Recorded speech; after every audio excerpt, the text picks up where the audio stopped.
Hey everyone, today we're diving into the wonderful world of chestnuts. Whether you're roasting them by the fire or whipping up a savory dish, we're here to help you avoid some common mistakes that can turn your chestnut experience from great to not so great. First up, always remember to cut your chestnuts before cooking.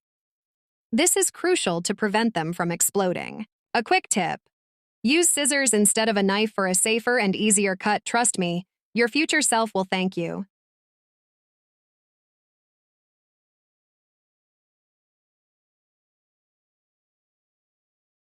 Next, let's talk about selection.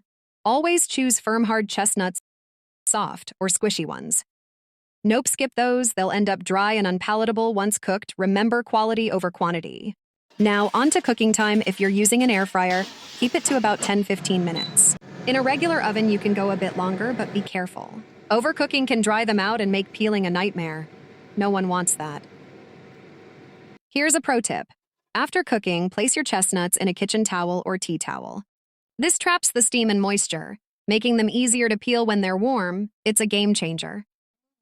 And finally, peel those chestnuts within 5-10 minutes of removing them from the heat. The warmth helps the skin come off easily. Let them cool too long, and you'll end up fighting with the skin. Not fun. So there you have it. Follow these simple steps, and you'll enjoy perfectly cooked, moist, and flavorful chestnuts every time. If you found this video helpful, don't forget to like and subscribe for more delicious tips. Happy cooking, and see you next time.